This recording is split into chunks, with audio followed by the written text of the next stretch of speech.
architectural cruise. So we are going to talk about the buildings, but that's not the main thing I want to tell you tonight. The main thing I want to tell you is I love my city. And my big hope is by the end of this tour, all of you fall in love with Chicago as well. Does that sound pretty good? Yes. Then you're on the right boat. That'll work out just fine. Now we're going to jump right into the architecture with the building. Marina City. Goldberg is the name of the architect here, but the social scientist. Trying to change where people live. Back in the 60s, not a lot of people lived downtown. They worked here and went home to the suburbs at night. So they built Marina City as a city within the city. Apartments up above, valley below. But inside the building, stores, restaurants, fitness center. Used to have an ice skating rink in there. Still has a bowling alley. Used to have a movie theater. Dream, right? You can live your whole life without ever getting out of your pajamas. Now they call it Marina City because there's a place to park your yachts, which was very surprising in the 1960s because this was a very polluted river. And as the river gets cleaner and cleaner, well, the more people go down and visit, and that just keeps getting better and better. And all of you are some of those people. Have you on the river here tonight? Now, once the sun goes down like this, you can see they light up all the different buildings. You get a totally different view during the daytime and at night. Coming up across the part closest to us is from the 1920s. The annex in the back were added in the 1980s. Now, if you look at the section from the 80s, you'll see it's built with modern materials. But as we get closer to it, it's different sections. You'll start to realize that that newer section, though doesn't exactly copy what's done before, it is inspired by the older section of the building. It still respects its architecture. On the left, once you're done on the left, we're going to cut across the river. Take a look at the style of architecture we'll see over and over again tonight on our tour. This big wide building on the right. Now, it's got some art projected on it right now. But let's say vertical lines up the surface of the building, leaving the little setbacks at the top. All of that draws your eyes up the building, making for a very optimistic style of architecture. This is Art Deco from the style.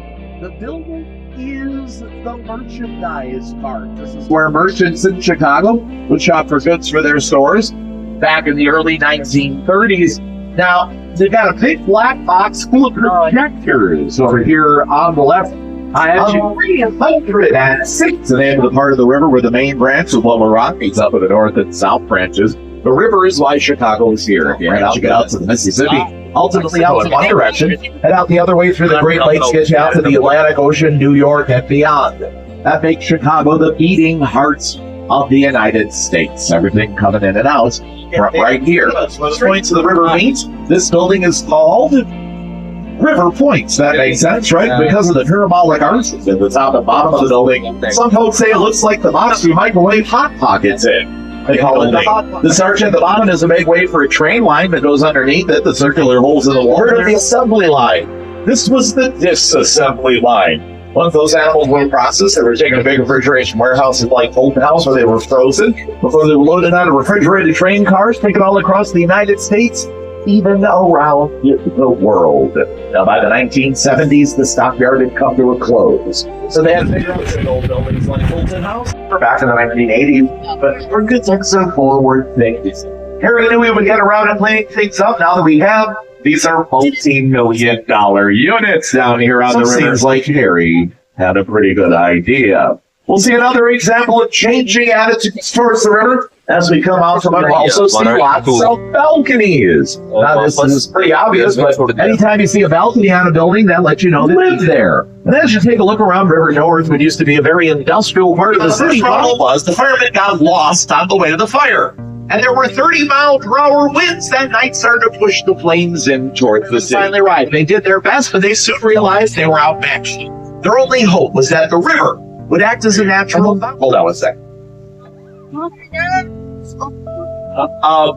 The river would act as a natural boundary to protect the city from the flames. But remember the Union stockyards? There was so much hog fat on the surface of the river that night that the river caught on fire. Here's how the flames spread across the city. As the fire would burn inside of big warehouses, it would start to suck in air. That created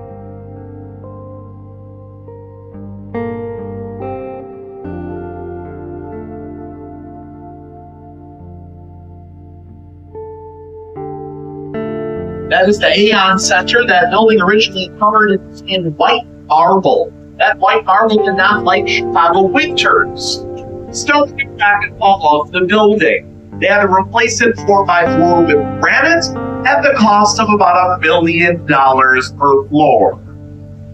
There's about 80 floors to the building. Staying on the right side of the river, you see this building that says James Party on it. Low fruit. While you're on your building, spread the wind. Well, right. I don't worry about breathing your neck. We do our final tour. I'm going to be able to way back. A lot of fun things to do. Ride the Ferris wheel for one, and yes, the cars on the Ferris wheel are enclosed and oh, what else is enclosed and climate controlled? Our bar. This is last one of our Rich House time for it. You do as they.